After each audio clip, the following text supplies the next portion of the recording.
እግዚአብሔር ይባረክ። እንግዲህ በቤተ ክርስቲያናችን እየተካፈልነው ያለው መንፈስ ወይንም ሐሳብ ወይንም ቃል ምን በሚለው ነው? መንፈስ ቅዱስ በሐዋርያቶች ሕይወትና አገልግሎት ውስጥ በሚለው ነው። እግዚአብሔር እርቶን እንግዲህ ቤተ ክርስቲያን አገልጋዮቻችን ክብሮሰንም፣ ፋንትሽም፣ ፋሲካም፣ ዳዊትም እንደገና ሀብትሽም ቢንያምም በዚህ ዙሪያ ላይ ውስጣቸው ባለ በሐዋርያ ሥራ ላይ አገልግለውናል እና ሐዋርያ ሥራን አጠቃላይ ስንመለከተው ከኔ ጋር ናችሁ? ሐዋርያ ሥራን አጠቃላይ በመሰረቱ የሐዋርያ ሥራ ይባላል እንጂ የሐዋርያ ሥራ ሳይሆን መንፈስ ቅዱስ በሐዋርያቶች ላይ አድሮ የሰራው ምንድነው? ሥራ ነው። ከኔ ጋር ነው። መንፈስ ቅዱስ በማን ላይ? በሐዋርያት ላይ አድሮ የሰራው ሥራ ነው የሐዋርያ ሥራ የተባለው ማለት ነው። ስለዚህ የሐዋርያትን ሥራ በሁለት ዋና ዋና ክፍል እንከፍለዋለን። ከ1 እስከ 12 ዋና ፊት አውራሪ ወይንም መሪ ሆኖ የሚተውነው እግዚአብሔር የሚጠቀምበት በጴጥሮስ እንደሆነ እንመለከታለን። ከ1 እስከ 12 ይሄ ማለት ግን አብረውት ለምሳሌ ዮሐንስ አብሮት ለጸሎት እንደሄደ እግዚአብሔር ቃል ይናገራል። ዮሐንስም አብሮት እንዳገለገለ ይናገራል። 6 እና 7 ላይ ደግሞ እስጢፋኖስ ሙሉን ምዕራፍ እስጢፋኖስ እግዚአብሔር በሱ እንደተጠቀመ ይናገራል። 8 ምዕራፍ ሙሉ ደግሞ ፊልጶስ ስለሱ ይናገራል።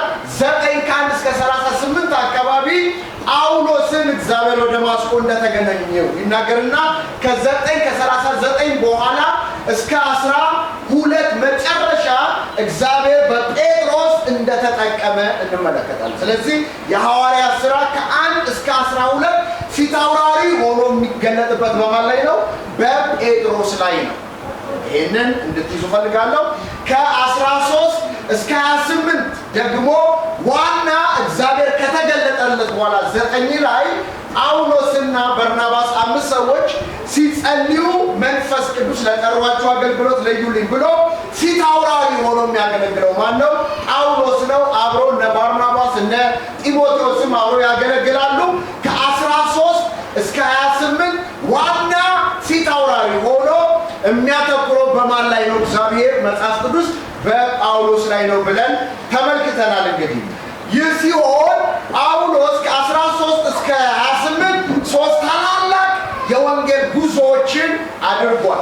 ይህንን ካነበብነው የነ ተሰሎንቄ መልእክት፣ የነ ፊልጵስዩስ መልእክት፣ ሌሎቹ መልእክቶች በቀላሉ ጳውሎስ በአንደኛ ጉዞ፣ በሁለተኛ ጉዞ፣ በሶስተኛ ጉዞ እንዴት እንዳገለገለ እንረዳቸዋለን ማለት ነው። ስለዚህ ሐዋርያ ሥራ ከ1 እስከ 12 በጴጥሮስ፣ ከ13 እስከ 28 በጳውሎስ ብለን ተመልክተናል። እንግዲህ ሐዋርያ ሥራ ዋና የሐዋርያ ሥራ ትምህርቱ ወይንም ጽሑፉ የሚያጠነጥነው ዋና ሐሳብ ያለው ምን ላይ ነው ብለናል? 1:8 ላይ ነው። ሐዋርያ ሥራ 1:8 ላይ ነው ዋናው ሐሳቡ ያለው። ያ ምንድነው? መንፈስ ቅዱስ በእናንተ ላይ በወረደ ጊዜ ኃይል ትቀበላላችሁ። በሉልኝ ከዛ ሶስቱ እግዚአብሔር ኃይል ከተቀበለ በኋላ ሐዋርያቶቹ የሚያገለግሉበትን የአገልግሎታቸውን አድማስ ምን ያደርጋቸዋል? ያሳያቸዋል። ስለዚህ ከአንድ ላይ ዝግጅት ነው። 2 ላይ መንፈስ ቅዱስ ከወረደባቸው በኋላ መንፈስ ቅዱስ ካረፈባቸው በኋላ እስከ 7 ባለው ክፍል ውስጥ በኢየሩሳሌም እግዚአብሔር እንደሰራባቸው እንደተጠቀመባቸው 3000 5000 ብዙ ሕዝብ እንደተጨመረ ሲበዙም ደግሞ በመካከላቸው በግሪክና በአይሁድ ከመጡ መበለቶች መጋጨት እንደሆነ በዛም ቦታ ዲያቆን ሾመው እንዳረጋጓቸው እንመለከታለን። እስከ 7 ድረስ በኢየሩሳሌም የተደረገ ምንድነው? አገልግሎት ነው። እግዚአብሔር ግን በኢየሩሳሌም ጅማሬ እንጂ በኢየሩሳሌም ቆይታ አልነበረም። ከኢየሩሳሌም ይጀምራል። እስከ 7 በኢየሩሳሌም ከጀመሩ በኋላ ወደ ይሁዳ ወደ ሰማርያ የሚል ቃል ስላለ እግዚአብሔር በእስጢፋኖስ ሞት ምክንያት በዛ ያሉትን ከሐዋርያት በስተቀር በምድር ሁሉ እንዲበተኑ አደረጋቸው። በየሄዱበት ሁሉ ወንጌል ሲሰብኩ ፊልጶስ ይልና 8 ላይ ሰማርያ ገብቶ ወንጌል ሰበከ። ከዛ በይሁዳም በብዙ እንዳገለገሉ ይናገራል። ከ8 እስከ 12 በይሁዳና በሰማርያ እንደሰበኩ እንመለከታለን። ከ13 ደግሞ እስከ 28 ደግሞ እስከ ምድር ዳርቻ እንደሰበኩ እንመለከታለን። እንግዲህ መንፈስ ቅዱስ ሲወርድ ሐዋርያቶች ዋና ነገር ያደረጉት 4 ነገር ተመልክተናል። የመጀመሪያው ምንድነው ብለናል? የሐዋርያቶችን ትምህርት በማስተማር እስቲ በሉ የሐዋርያትን ትምህርት በማስተማር 2:42 ላይ ተመልክተናል። በዚህ የሐዋርያት ትምህርት ምንድነው የሚለው ከክርስቶስና ከሐዋርያት ትምህርት ጋር አያይዤ አገልግያችኋለሁ። ሁለተኛ ህብረት የሚለው ህብረት የሚለው ኮይኖኒያ የሚል የወይን ግንድና ቅርንጫፍ ህንፃና የህንፃ ድንጋይ እንደሆነ እርስ በርሳችን ብልቶች እንደሆነ ህብረት ማድረግ እንዳለብን ህብረት እንዴት እንደምናደርግ ሰፊ ትምህርቶችን ሰጥቻለሁ። ሶስተኛ የጌታ እራት ወይንም እንጀራን መቁረስ የሚል እንጀራን መቁረስ ስላለፈው፣ ስላሁኑ፣ ስለወደፊቱ ስለ ጌታ ማዕድ ስለ እንጀራ መቁረስን ተመልክተናል። አራተኛ ስለ ጸሎት በጸሎት ይተጉ ነበር የሚለው ይህንን አንድ ክፍል አስተምራለሁ። ክብሮም ስላስተማረው ማለት ነው። 4 ዋና ነገሮች ነበሩ መንፈስ ቅዱስ በወረደ ጊዜ የተከናወኑት።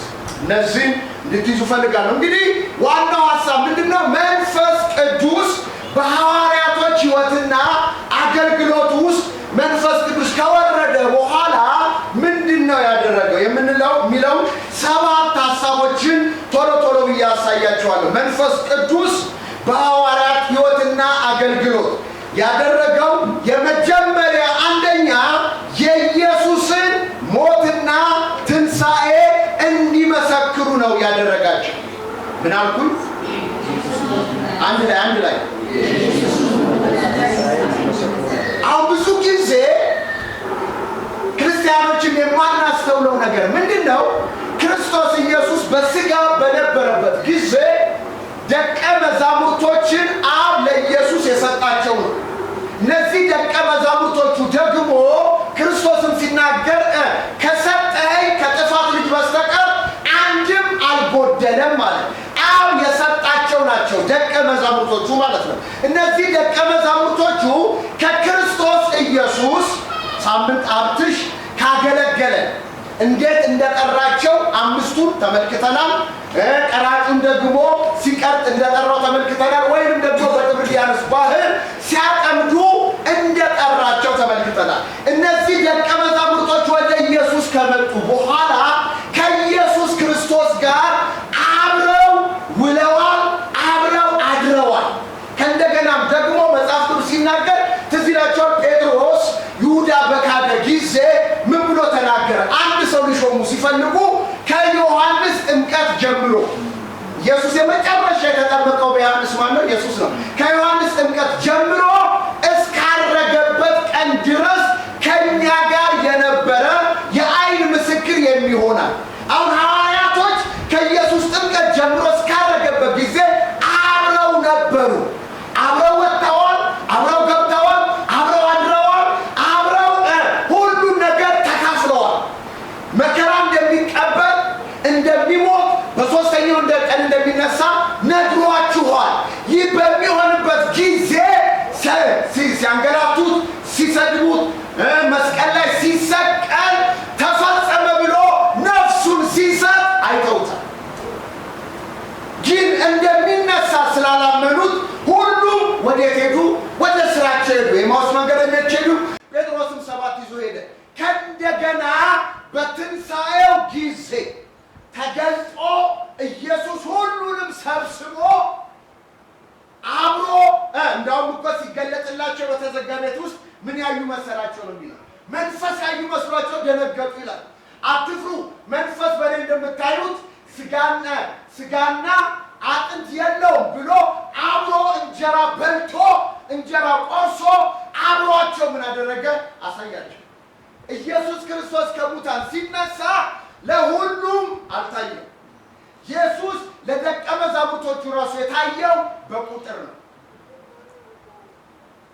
አንደኛ ቆሮንቶስ 15 ላይ ጳውሎስም ሲናገር እኔ የተቀበልኩትን ለእናንተ ሰጣችኋለሁ፣ እንዲህ ተብሎ እንደተጻፈ ክርስቶስ ስለ ኃጢአታችን ሞተ፣ ተቀበረ፣ ተነሳ፣ አረገ። ለያዕቆብ ታየ፣ ለ12ቱ ታየ፣ 500 ለሚሆኑ ታየ፣ በመጨረሻ ጭንጋፍ ለመሆነው ለእኔ ታየ ነው የሚለው። ሐዋርያ ላይ ስትመለከቱ ክርስቶስ ኢየሱስ የመንግስትን ወንጌል እየሰበከ አልፎ እየታያቸው ነው የሚለው። አይተውታል ከሙታን ከተነሳ በኋላ። ከእንደገናም ደግሞ ሰብስቧቸው ደብረ ዘይት ተራራ ላይ ወስዶ እጁን አንስቶ ባርኳቸው የሰጠውን የተስፋ ቃል ጠብቁ፣ ከላይ ኃይል እስክትቀበሉ ድረስ በኢየሩሳሌም ቆዩ፣ ኃይል በተቀበላችሁ ጊዜ ምስክር ትሆናላችሁ ብሎ ነግሯቸው በደብረ ዘይት ተራራ ላይ አይናቸው እያየ ምን አድርገዋል? አርጓል። ከኔ ጋር ናችሁ? አይናቸው እያየ ኢየሱስ ምን አድርገዋል? አርጓል። እንዲህ ወደ ሰማይ ሲመለከቱ ሁለት ነጫጭ ልብስ የለበሱ መላእክቶች መጥቶ የገሊላ ሰዎች ሆይ ስለምን ትመለከታላችሁ? እንዲሁ ሲወጣ ያያችሁት ጌታ እንዲሁ ይመለሳል ብለው ነግሯቸው። እኔ ጋር ናቸው። እንግዲህ እነዚህን ነው ክርስቶስ ኢየሱስ ከጥምቀት ጀምሮ እስካረገበት ጊዜ ድረስ በመከራው በትንሣኤው ሲያርግም ምስክር እንዲሆኑ የጠራቸው እነዚህን ነው። ነገር ግን እነዚህን እውነት ለመናገር የሚያስችል ድፍረት፣ የሚያስችል አቅም፣ የሚያስችል ኮንፊደንስ የላቸው። ለምን? ኢየሱስን የሰቀሉት ጲላጦስ፣ እነ ሄሮድስ፣ እነ ቀያፋ እና ሐና ሌሎቹም ስለሆነ ይፈሯቸዋል። ስለዚህ ተመልከቱ፣ ክርስቶስ ምስክር እንዲሆኑ ፈልጓል። እነሱ ደግሞ በፍርሃት ውስጥ ነው ያሉት። አሁን ምስክር ሲባል ዝም ብሎ አይደለም። ከሚገርማችሁ ነገር መጽሐፍ ቅዱስ እንዲህ ይላል፣ አይሁዶችን ፈርተው ደጅ ዘግተው እያሉ ክርስቶስ ኢየሱስ በተዘጋ ቤት መጣ። አሁን እኛ ለጉዳዮቻችን ለተለያያችን ነገር ክርስቶስ በተዘጋ ነገራችን ይመጣል ስንል አሜን እንላለን። እንደዛ አይደለም አሰቡ። እነሱ አይሁዶችን ፈርተው እያሉ ደጅ ዘግተው እያሉ ድንገት ኢየሱስ በተዘጋ ቤት ምን አደረገ? መጣ። ፈርተው እያሉ ነው የሚለው።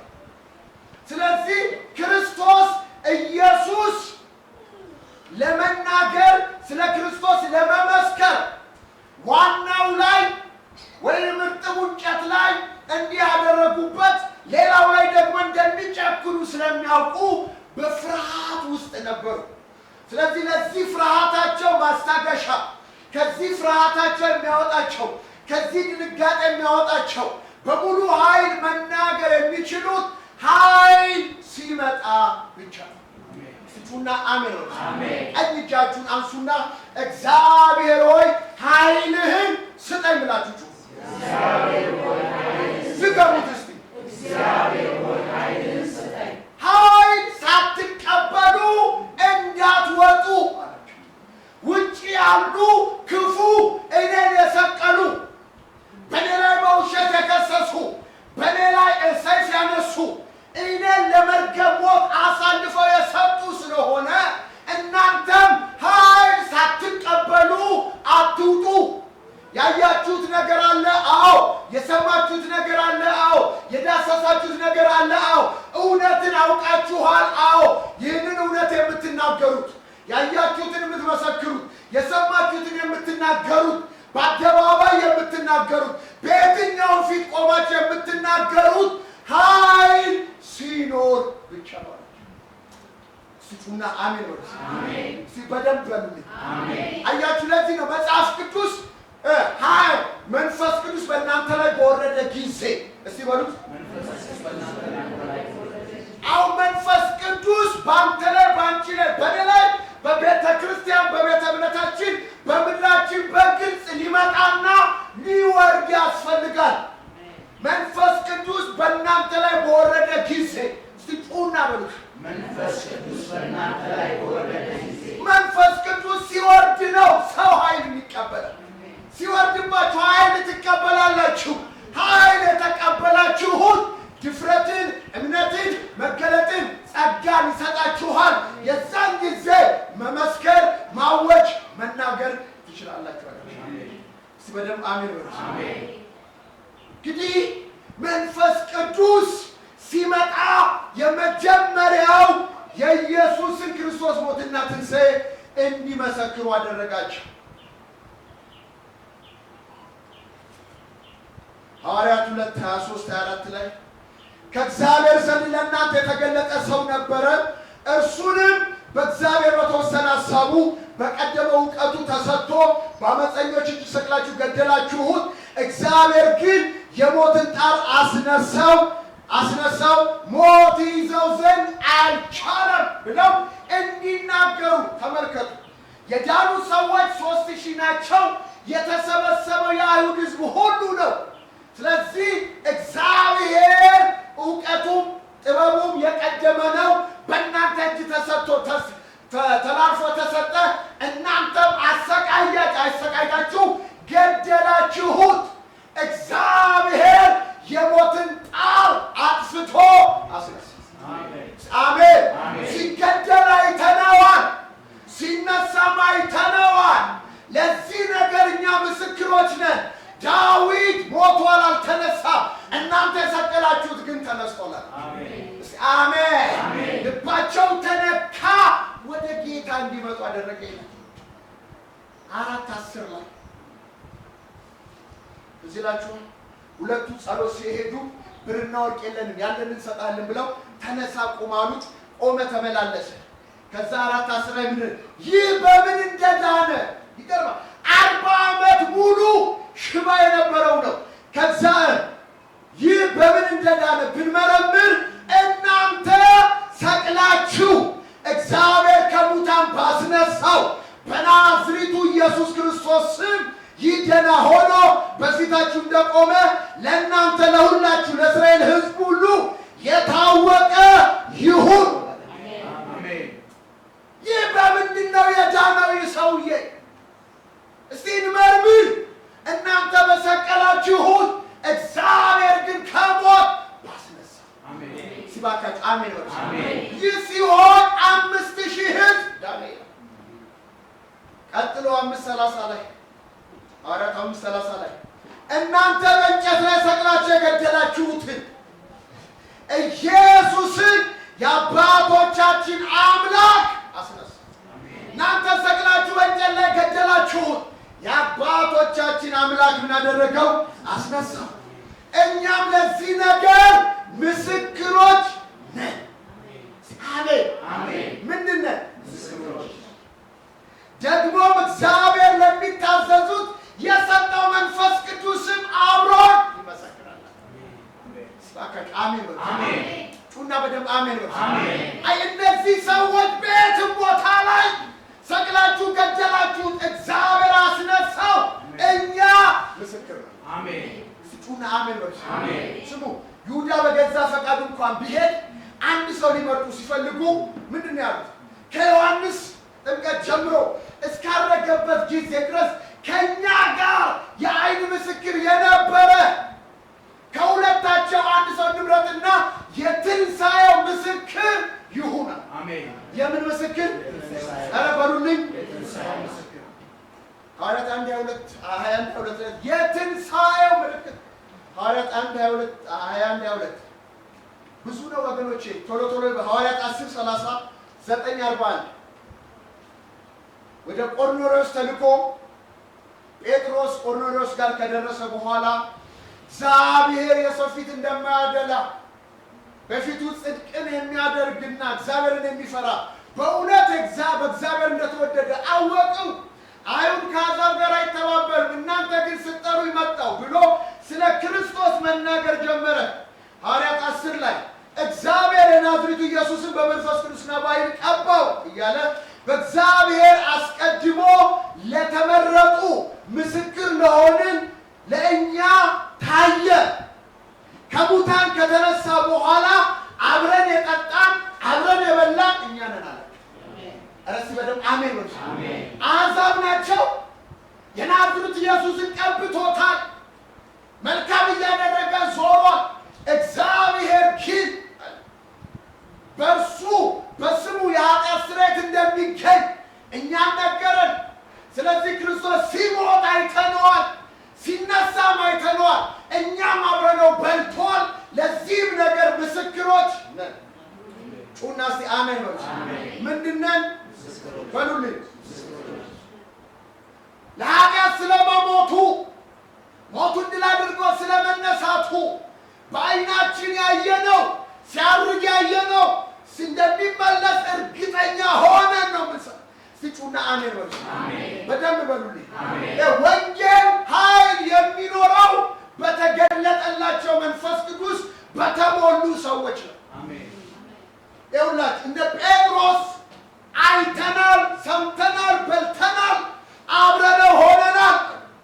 የአሮጊቶችን በብልሃት የተፈጠረ የአሮጊቶችን ተረት ተከትለን ሳይሆን የምናወራላችሁ ያየነው ነው አላቸው። ኢየሱስ ጌታ ነው። በደም አሜን በሉ። ሐዋርያት 13 ከ28 እስከ 31 ጳውሎስንና ባርናባስን ወንድሞችን የሚመክር ቃል አላችሁ ብለው በምኩራብ ካስገባቸው በኋላ ጳውሎስ ከተናገረው ሐሳብ ምን ይላል? ለሞት የሚያደርስ አንድ ምክንያት ባያገኙበትም ይገድለው ዘንድ ጲላጦስን ለመኑት።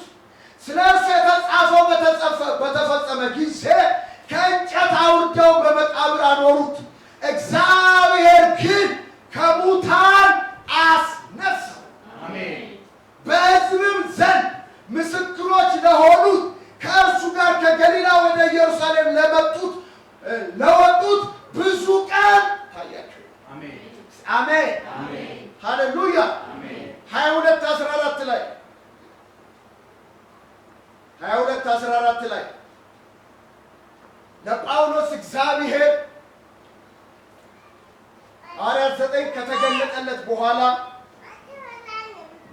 አይሁዶች ከሰውት በቆመ ጊዜ የተናገረው ነው።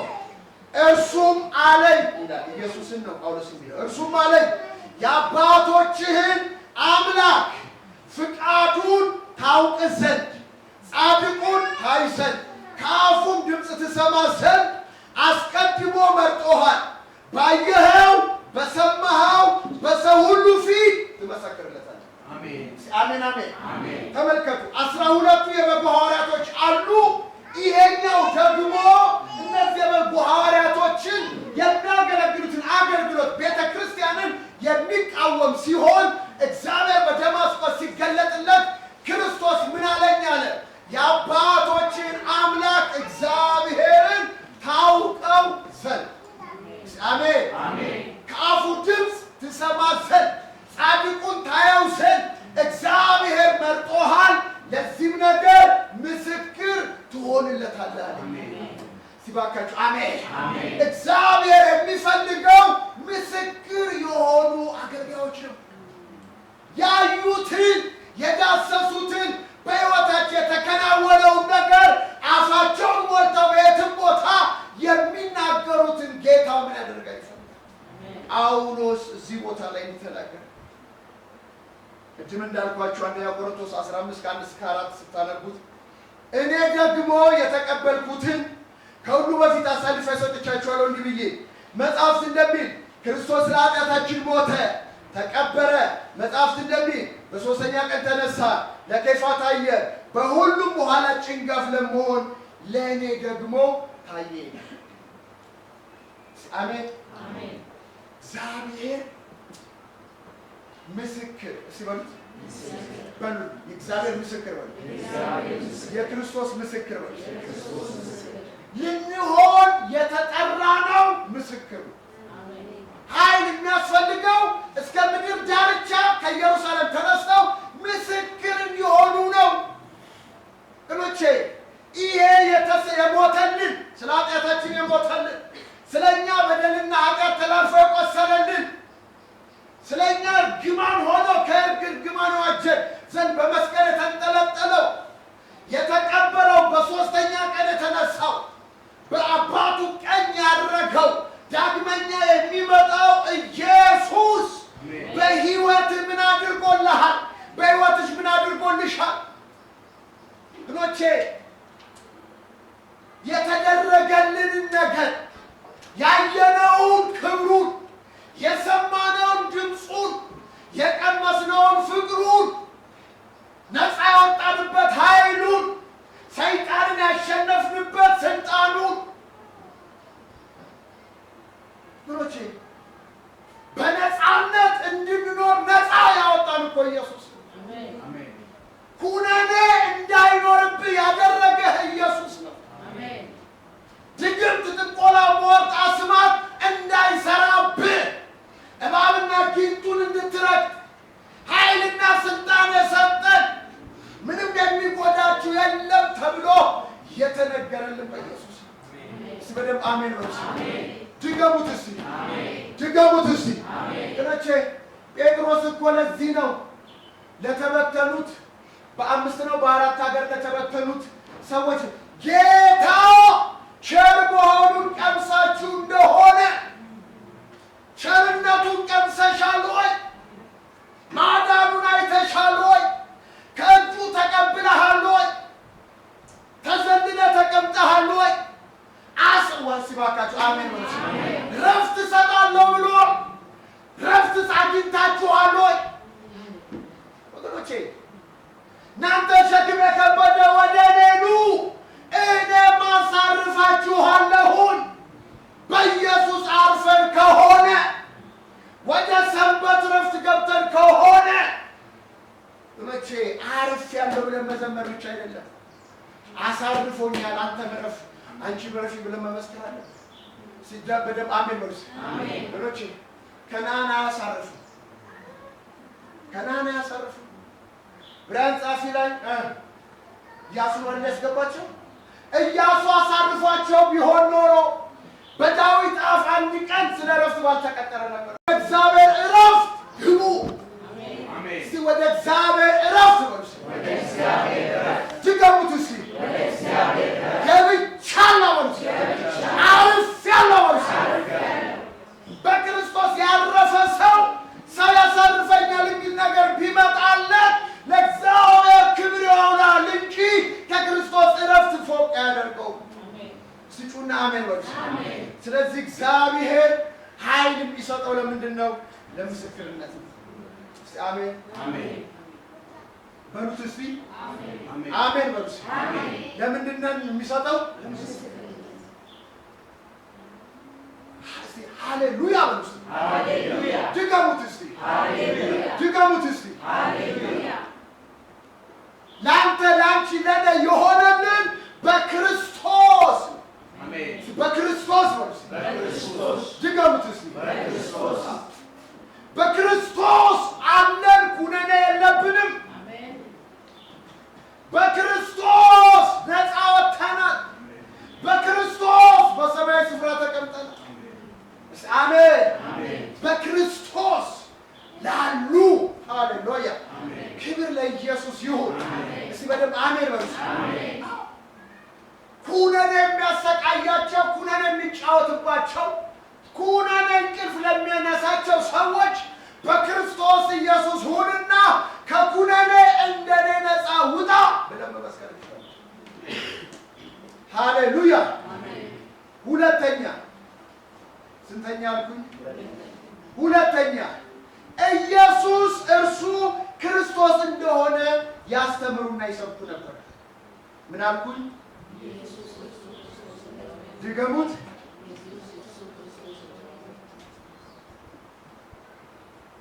ለሺ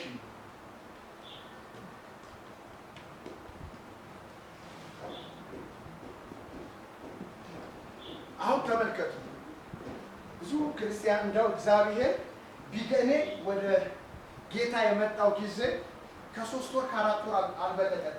ይሄ ሚስጥር በራልኝ። አሁን የምላችሁ ነገር በራልኝና ነፍሴ እርፈራች። ስሙ፣ አሁን ሐዋርያቶች የሚሰብኩት ኢየሱስ እርሱ ክርስቶስ ነው። በደምብ አሁን ኢየሱስ ማለት አስቀድሞ እንደሚወለድ ተስፋ የተነገረው ክርስቶስ እንደሆነ መጽሐፍ ቅዱስ ይናገራል። ይሄ ኢየሱስ ከቅድስት ድንግል ማርያም ተጸንሶ ወደዚህ ምድር ሲመጣ እግዚአብሔር ስሙን ኢየሱስ ትይዋለሽ። ኢየሱስ እንዳንተ እንደኔ እንዳንቺ ስም ነው። ቢንያም እንደምትባል፣ ሶፎንያስ እንደምትባል፣ ደረጀ እንደምባል ኢየሱስ የሚባል የማርያም ልጅ ወይንም የሰው ልጅ ተብሎ የተሰጠው ስሙ ነው። ኢየሱስ ማለት ሁላችንም እናውቀዋለን፣ እግዚአብሔር ያድናል ማለት ነው። ስሙን ኢየሱስ ትይዋለሽ ሲላት ሕዝቡን ከኃጢአታቸው ያድናቸዋል። ይሄ ኢየሱስ እንደ ማንኛውም ሰው አደገ። በ12 ዓመቱ በ30 ዓመቱ ሲጠመቅም አደገ። ግን ይህ ኢየሱስ ማን ነው ስንል ክርስቶስ ነው። ስሙ፣ አሁን ክርስቶስ ማለት በግሪክ መሲህ ማለት በዕብራይስጥ ሁለቱም አንድ ነው። የተቀባ ማለት ነው። በደንብ ያዙ። ኢየሱስ የግል ስሙ ነው። ክርስቶስ የማዕረጉ የአምላክነቱ የመሲህነቱ የክርስቶስ ምንድነው ስም ነው።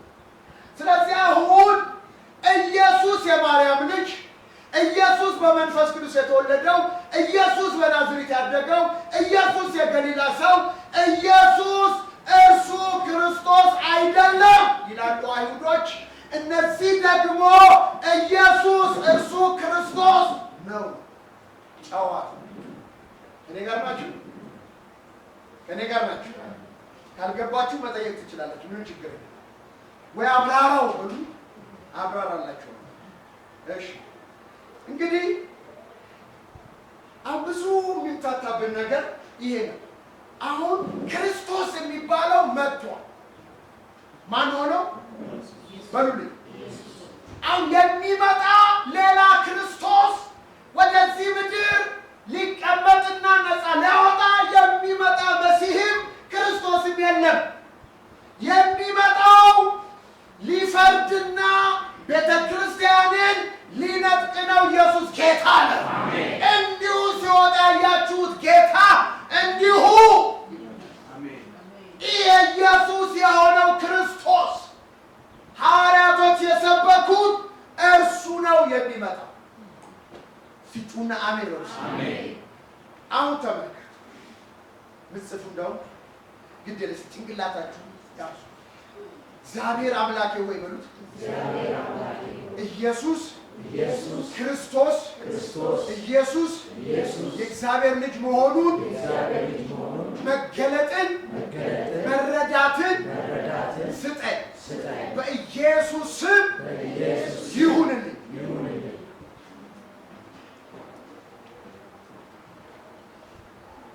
ክርስቶስ በምድር በነበረበት ጊዜ ወደዛ አልገባ። ሐዋርያት 2:36 ላይ አሁን ጴጥሮስ ምንድን ነው የሚላቸው?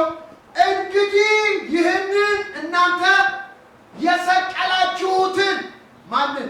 ኢየሱስን እግዚአብሔር ምን ጌታም ክርስቶስም እንዳደረገው የእስራኤል ወገን የእስራኤል ሕዝብ ሁሉ በእርግጥ ይወቅ። አሜን። ድገሙት እስኪ። የእስራኤል ሕዝብ ሁሉ ማወቅ ያለበት እናንተ ሰቅላችሁታል። አዎ። እግዚአብሔር ከሙታን አስነስቶታል። አዎ። ማንን? ኢየሱስን። ይህንን እግዚአብሔር ክርስቶስን ጌታም እንዳደረገው የእስራኤል ወገን ሁሉ የእስራኤል ሕዝብ ሁሉ ይወቅ። አለማወቃቸው ነው ኢየሱስን የሰቀሉ። ቢያውቁትስ ኖሮ የክብርን ጌታ። ስለዚህ ጴጥሮስ የሚናገረው ይሄንን ነው። ሐዋርያቶች ምን አልኩኝ? ሐዋርያቶች 5 41 42 ላይ ዕለት ዕለት በመቅደስና በቤታቸው በጣም ደስ ይላል። በመቅደስና በቤታቸው ስለ ኢየሱስ እርሱ ክርስቶስ እንደሆነ ማስተማርና መስበክ አይተውም ነበር። ቤትና ቤት በመቅደሳቸው ልክ እንዲህ ስንሰባሰብ በምኩራብ በመቅደሳቸው ከነገና በየቤታቸው ኢየሱስ እርሱ ክርስቶስ መሆኑን መስበክ አልተውም ነበር ይላል ሐዋርያቶች። እሺ ጳውሎስ ሐዋርያት 17 2-3 ላይ 3 ሰንበት ከመጽሐፍ እየጠቀሰ ይነጋገር ነበር። ሲተረጉምም ክርስቶስ መከራ እንዲቀበል ከሙታን እንዲነሳ ይገባው ዘንድ እያስረዳ ይህኔ ክርስቶስ ነው። በሉት እስቲ ኢየሱስ እርሱ ክርስቶስ ነው። ድገሙት እንጂ ኢየሱስ እርሱ ክርስቶስ ነው። ይህን የምሰብክላችሁ ኢየሱስ እርሱ ክርስቶስ ነው ይላቸው።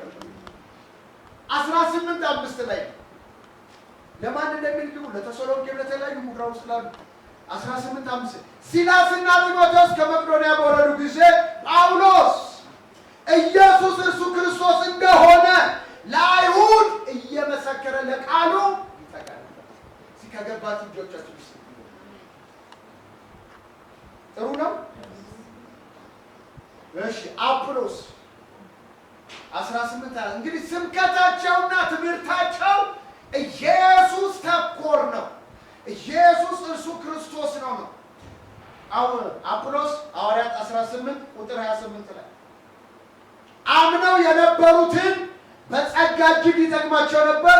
ኢየሱስ እርሱ ክርስቶስ ሲባሉ ኢየሱስ ክርስቶስ እንደሆነ ከመጽሐፍት እየገለጠ ሃሌሉያ ለአይሁድ በሁሉ ፊት በጽኑ ያስረዳቸው ነበር። ዮሐንስ 1 አንደኛ ዮሐንስ 1 ምዕራፍ 5 ከቁጥር 1 ክርስቶስ ነው ብሎ በኢየሱስ የሚያምን እንደው ከገባችሁ እስቲ አሜን ነው። ማን ነው ብሎ ድገሙት። ክርስቶስ ነው ብሎ በማን በኢየሱስ ክርስቶስ ነው ብሎ በኢየሱስ የሚያምን ከእግዚአብሔር ተወልዷል። አሜን። አሁን ከእግዚአብሔር ለመወለድ ኢየሱስ እርሱ ክርስቶስ ነው ብሎ ማመን ያስፈልጋል።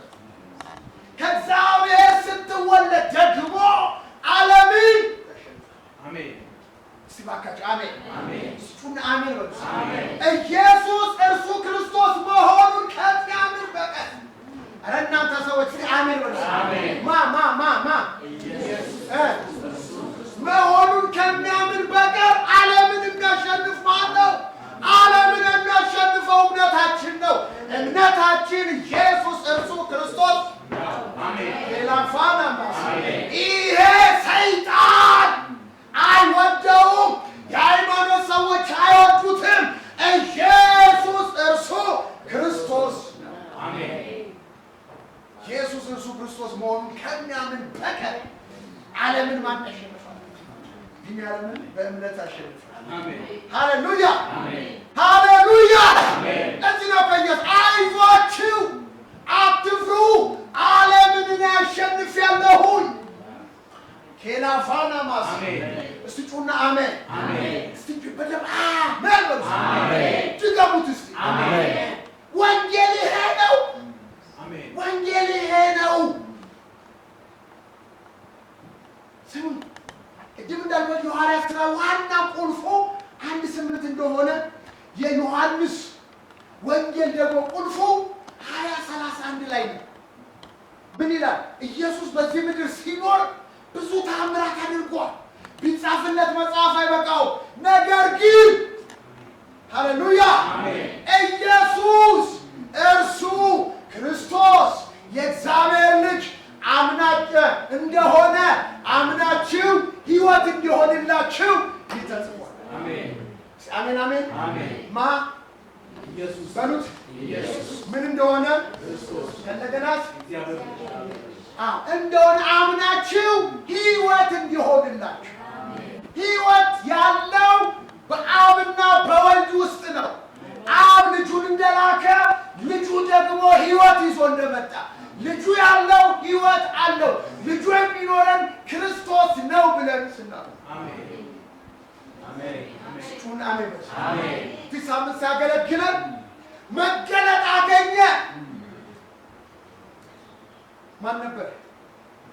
ናትናኤል መገለጥ አገኘ። አንተ የእግዚአብሔር ልጅ ክርስቶስ የአይሁድ ንጉሥ ነህ። ይሄ ነው ዓለምን ያባለው። አሜን እስቲ አሜን። ኢየሱስ እርሱ የእግዚአብሔር ልጅ ነው የሚል አይሁዶችን ያንቀጠቀጠ፣ ፈሪሳውያን ሰዱቃውያን ጻፍቶችን ያንቀጠቀጠ ያርበደበደ ኢየሱስ የእግዚአብሔር ልጅ ነው። ይሄ በመገለጥ አይመጣም። በመገለጥ ካልሆነ አይመጣም። እሱና አሜን ነው። በምን ካልሆነ በመገለጥ ካልሆነ አታገኘውም ወንድሜ።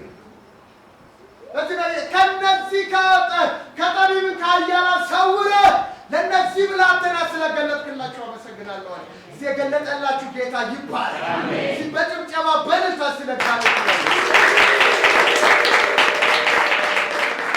ኢየሱስ ሐናንያን ቀያፋን ጋር ሲቀርብ አንተ የእግዚአብሔር ልጅ ነህ እናንተ አላችሁ። ከዛ ምን አለ? የእግዚአብሔር ልጅ ሰማይ ተከፍቶ የእግዚአብሔር ልጅ በቀኙ ተቀምጦ አያለው ሲል ምን እንፈልጋለን? ከአፉ ተላልፎ እንዲሰጥ ያደረገው ያለ ንጉሡ ፊት አቀረቡት። ጲላጦስ ፊት አቀረበው። ናትናኤል ከተገለጠለት ነው። የአይሁድ ንጉሥ ነህ ብሎታል ናትናኤል። ጲላጦስ ጋር አንተ የአይሁድ ንጉሥ ነህ አንተ አለ። አሜን አሜን። አንተ አለ። ለሁለቱም አንተ አለ አላቸው። ስለዚህ አንተ ብለሃል ሲለው ትንቢት ነው የተናገርከው። እኔ የአይሁድ ንጉሥ ነኝ ማለት ነው። አሜን አሜን። ምንድነው እሱ? ንጉሥ። አሜን አሜን። ንጉሥ ስለሆነ ሲሞት መስቀሉ ላይ የአይሁድ ንጉሥ የናዝሬቱ ኢየሱስ ብሎ ራሱ ጲላጦስ ምን አደረገ? ጻፈ። በአረማይክም በሮማይስጥም በግሪክም በሶስቱም ጻፈ እንዲታይ። እስቲ አሜን አሜን። መጡ፣ ደማቸው ፈላ። መጡ። ለምን ጻፍ? ሰው ንጉሥ አይደለም። ለምን ጻፍ ካለ እኔ ጽፌያለሁ፣ እናንተ ምን ያገባቸዋል? አሜን። ኢየሱስ ጌታ ነው። አሜን። እስቱና አሜን ወልሽ አሜን።